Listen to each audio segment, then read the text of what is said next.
Okay, I want you to close your eyes for a second. Well, don't close them if you're driving, but just picture this. You're thinking about those huge foundational stories of Western history. The big ones. The miracles, the parables, all of it. What do you see? I see sandals. I see robes, maybe a donkey or two. It's always a dusty hillside in first century Palestine, kind of Yeah. sepia-toned and very, very far away. Exactly. Yeah. It's the flannel graph version we all got in school. Yeah. Now, I want you to just, take that image and completely delete it. Hard reset. Okay. What if those stories didn't happen 2,000 years ago? What if they were happening right now, this morning? And not in a desert, but on the rain-slicked, gray, noisy streets of modern-day London. Now that is the premise we're looking at today. Imagine the miracles aren't happening on the Sea of Galilee, but on a Thames Clipper battling a squall near Canary Wharf. Right. Or the parables aren't told in a temple, but under the flickering fluorescent lights of a chicken shop in Dalston. We are diving into the Gospel, according to London, by M. Lorenz. And I think we need to be careful with our terms right out of the gate here. Right, because when I first heard modern retelling, I kind of rolled my eyes. It sounds a bit like a youth pastor trying to be cool, Yeah. sitting backward on a chair, maybe rapping the Beatitudes. Is this just Jesus in jeans? Thankfully, no. Lorenz actually rejects that term, retelling. He calls this a cultural transposition. Transposition, that's a music term, isn't it? Like changing the key of a song. Exactly. A retelling might just change the costumes, put them in modern clothes. A transposition changes the key to fit the new instrument. So the instrument is London. The instrument is London. The goal is to take the soul of the text, the shock, the grime, the political tension, and drop it right into the rhythm of the 21st century. The argument is that we've romanticized the shepherds and the stables so much that we miss how gritty and, frankly, offensive they actually were at the time. So by making it about, I don't know, hedge fund managers and Uber drivers, Yeah, the author's trying to make us feel that awkwardness again? precisely. And the mission of this deep dive is to see if that actually works. Does shifting the context change how we hear the message? We're going to look at how the text uses these modern London archetypes to mirror themes of grace, inequality, and redemption. And I'll be honest, some of the details are just so visceral. It smells like diesel and deep-fried chicken. But let's test the theory. We have to start where the story always starts. The nativity. The nativity. But not the nativity of the Christmas card. In the original, you've got a census, a decree forcing a mass migration.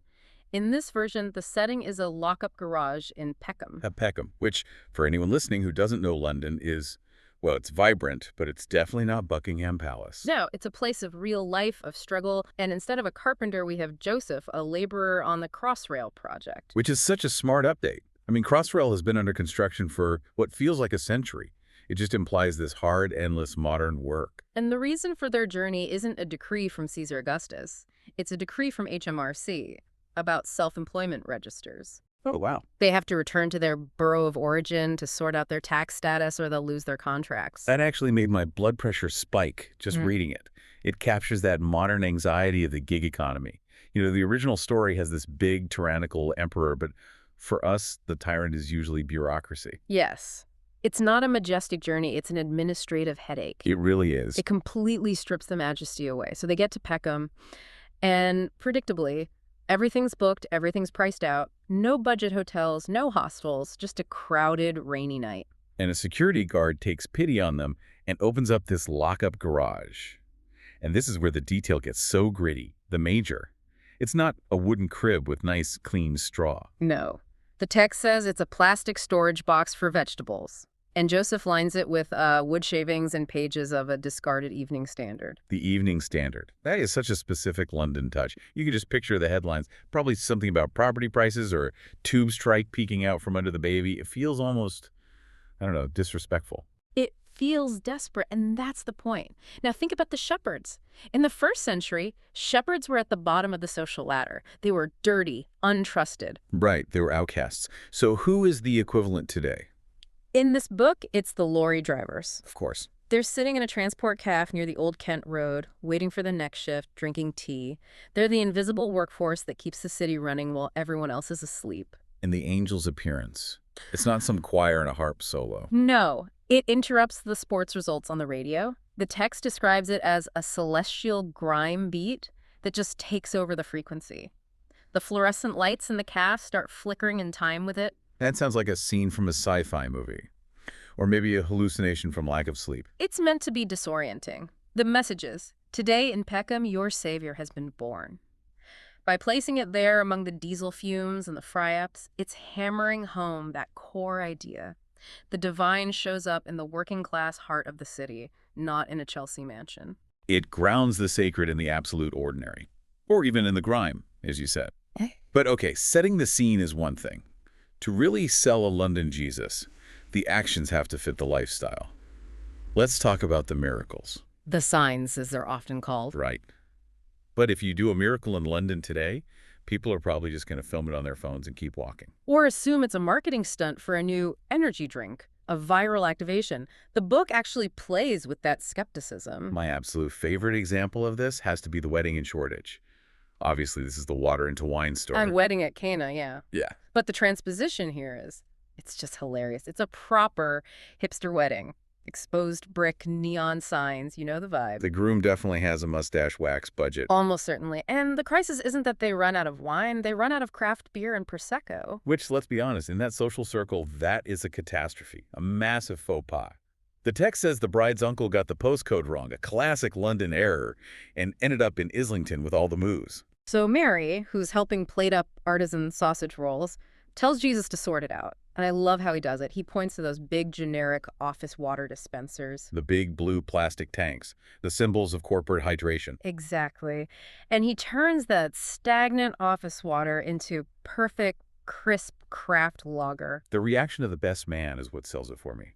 The book describes him perfectly. Man bun, waistcoat, probably works in a creative agency. He tastes it and says, usually people serve the good gear first, but you save the banging lager for last. Banging lager. It's such a great line. But let me ask you, is this just a gag? Or does turning water into IPA actually mean something here? I think it does. The original miracle was about abundance and celebration, but it was also about quality. It was the best wine. By using craft lager, it connects the miraculous to modern tastes, sure, but it also touches on that idea of transforming the mundane office water into something joyful. It dignifies the party. That's a nice take. Okay, let's look at a bigger scale. The feeding of the 5,000. In the Bible, it's a hillside, people are hungry. Here, it's a festival in Finsbury Park. A perfect parallel. You have this massive crowd builders, students, tourists, all trapped in a fenced-off area. And the disciples are panicking because the food trucks are sold out or way too expensive. Andrew points out that 10 months' wages wouldn't buy enough chicken and chips for this lot, which, with London prices, is probably literally true. And then they find a local lad. And his lunch isn't 5 loaves and 2 sandwiches. What is it? 5 boxes of peri-peri chicken and 2 packs of samosas. It creates such a vivid image. The miracle isn't just the multiplication, it's the nature of the feast. It becomes this massive communal picnic. And the detail that nails it for me is the ending. They collect 12 bin bags of leftovers. That is so real. Anyone who's been to a festival in a London park knows the aftermath is usually a sea of trash. The bin bag's just grounded in reality. It's messy, but it's bountiful. There's also a quick mention of calming the storm, right, on a Thames Clipper. Yeah. Journeying from Parliament Hill to Canary Wharf, a London squall on the river. And if you've ever been on the Thames in bad weather, it's genuinely terrifying. It is. But the point of all these, the craft beer, the peri-peri, the Clipper, is accessibility. When the supernatural touches these everyday things, it stops feeling like a fairy tale and starts feeling like something that could happen on your commute. It breaks down the barrier between the holy and the daily. Okay, let's shift gears. The miracles are the flash, but the stories, the parables, that's where the real bite is. In the originals, these were teaching moments, but often they were pretty scathing social critiques. Absolutely. And Lorenz leans hard into the social commentary. The Good Samaritan is the standout example for me. Right, let's unpack this one. In the Bible, the Good Samaritan is shocking because Samaritans and Jews hated each other. It was about racial and religious conflict. How do you translate that to London? You translate it to class and profession. In this version, it's the parable of the good business owner. The setting is the A23, the road down to Brighton. And the victim is a venture capitalist and a Tesla. He gets carjacked, beaten up, and left on the hard shoulder. Now, be honest. What's your immediate reaction to a VC in a Tesla getting carjacked? I mean, it's terrible, obviously. But do I feel the same immediate sympathy I'd feel for, say, a little old lady? Maybe not. I'm sort of thinking, well, the insurance will cover it. Exactly. And that's the brilliance of the transposition. The original audience wouldn't have naturally sympathized with the victim in the ditch either. It challenges your empathy right away. Touché. So who walks past him? First, a management consultant, too busy drafting a proposal on synergy. Then, a local counselor who's returning from a ribbon-cutting ceremony, too busy with proposals and paperwork. I see what's happening. The people whose actual jobs are about solutions and community are the ones who ignore the human being right in front of them. Precisely. It's the diffusion of responsibility. They have important systemic things to do. The hero, the Samaritan, is a guy from Croydon in a white van, a small business owner. The white van man, usually the villain of the London road, right? The aggressive driver who cuts you off. Here, he's the moral center. He stops, gives the man first aid, buys him a sugary tea, and pays for a taxi. It highlights this shift from religious identity to class identity. True neighborliness isn't about policy documents. It's about personal, inconvenient action. That hits home. It forces you to look at who you judge on the road. But the one that really worked for me and made me laugh was the prodigal son. Or, as Lorenz calls it, the prodigal son of the Dalston kebab shop. This is a wonderful adaptation. The father runs a kebab shop. The younger son demands his share of the business equity and blows it all on Mayfair clubs, trying to impress fintech bros. Oh, that is painful. We've all seen that guy. Burning cash to look important, buying tables at clubs he can't afford. And he ends up broke, starving, and decides to head home to Dalston, willing to just wipe tables or clean the fryer. But the father sees him coming. How does he see him? On the CCTV cameras. Of course. The grainy black and white footage of redemption. That is brilliant. And the celebration is classic. The father tells the head chef to light the barbecue. But here's the twist on the fatted calf. The older brother, who's been out doing a catering delivery in Woodford, stuck in traffic, comes back furious. He complains that the father is grilling the fatted burger for this wastrel. The fatted burger. You can smell the onions just hearing that. You can. The atmosphere is described with garage music playing, the smell of grilling meat. It takes a story about forgiveness and places it in a setting of loud, messy, authentic family life. It strips away the piety and leaves the raw emotion. It really does. But the book doesn't just stick to the warm and fuzzy stuff. It tackles the conflict, too. There's a section on confronting power and prejudice, and it gets pretty tense. It does. We see this in the retelling of Jesus returning to his hometown. In the Bible, it's Nazareth. Here, it's Walthamstow. His ends. Exactly. He goes to the community center, reads from a tablet, but then he insults the locals. He suggests God helps outsiders, referencing Syrian generals and widows in Sidon. And at a place like London, where local pride, postcode pride, is basically a religion, that is dangerous talk. You don't come to Walthamstow and say the people in Sidon are better. It's seen as a betrayal of his own community. The text touches on the tension of gentrification, of local pride. And the crowd turns into a mob. They try to drag him out and throw him onto the Victoria Line tracks. That is visceral, the Victoria Line. It raises the stakes immediately, from angry crowd to lethal violence. It feels so current. It shows that the message is offensive because it challenges our tribalism. But the most striking confrontation with power happens in Mayfair. Ah, the hedge fund scene. This is the retelling of the woman with the alabaster jar. Yes. The setting's a rooftop reception hosted by David, an aggressive hedge fund manager. He invites Jesus as a sort of curiosity, a values influencer. A values influencer. That's so cynical. I love it. And then Patricia walks in. The queen of luxury development. A very specific villain in the London psyche, known for displacing social housing tenants to build luxury flats. She's wealthy, despised, but she just breaks down. She doesn't just cry, though. She does something with her tech, right? She factory resets her tablet. The text says she destroys her contracts, her speculation data. It's a digital burning of bridges. And then she pours perfume worth a car onto Jesus's trainers. Trainers, not sandals. Yeah. And the perfume worth a car. In that world, that's a statement. And the contrast is key. Jesus rebukes the host, David. He points out that David didn't even stop checking his Bloomberg terminal when Jesus arrived. Wow. You didn't even look up from your Bloomberg terminal. That is such a burn. It highlights that the sinner, Patricia, showed true presence and remorse, while the righteous host was just distracted by his wealth. It's a powerful critique of performative success versus genuine connection. It really is, and that theme of connection versus distraction leads us into the redemption stories. There's a version of Zacchaeus, the tax collector, but here his name is Alistair Finch. Head of property management at Canary Wharf. A man known for exorbitant service charges. A modern tax collector. Everyone hates the property management guy. The scene is iconic. Finch is a short man. To see Jesus over the lunch hour crowd, he climbs a stack of pallets near a service entrance. A man in a bespoke suit climbing dirty pallets. It's completely undignified. That's the point. He suspends his dignity for a moment of curiosity.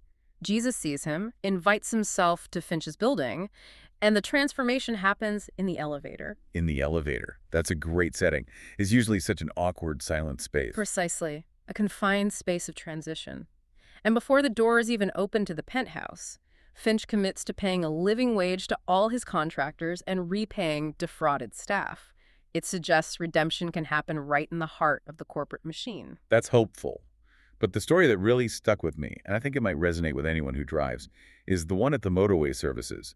The woman at the well. Retold as The Encounter at the Motorway Services. It takes place at a welcome break on the M25. The M25, the road to nowhere. The literal circle of hell. If you're going to meet a savior, that's probably where you need one. It's gray, it's damp. The woman, Sarah, is an Uber driver. The text describes her needing a cigarette break from the relentless ping of the app. I think we've all felt that relentless ping in some way, Slack, email, whatever.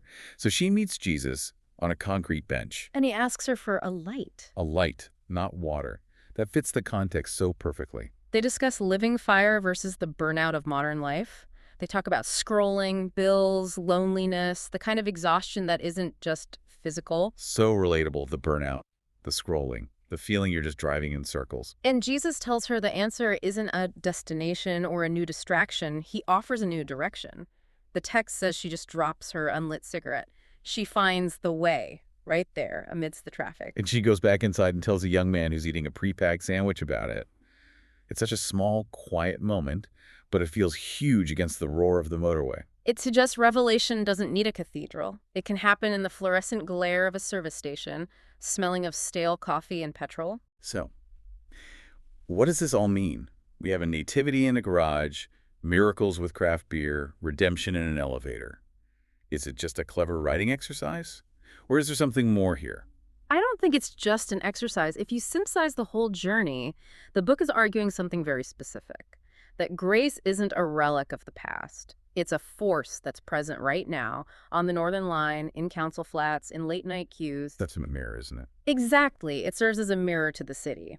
By transposing these stories, the author forces us to look at London and maybe our own cities differently, to stop seeing just the grime and the traffic and start looking for the human and maybe the divine within it. It's about the hidden kingdom, the idea that something miraculous can be happening right under our noses, but we're too busy looking at our phones to notice. That's the challenge the book leaves us with. It asks us to re-enchant our view of the mundane. So here's a final thought for you to chew on. The next time you're stuck in traffic on the A40, staring at the brake lights, or you're crushed into a carriage on the tube, or maybe just waiting for an overpriced coffee at King's Cross, just take a look around. Look at the people. And ask yourself, if a miracle were to happen right here, right now, amidst the noise and the grime, what would it look like? And, more importantly, would you be looking up from your phone long enough to see it? That is the question. Thanks for diving deep with us today. It has been a pleasure.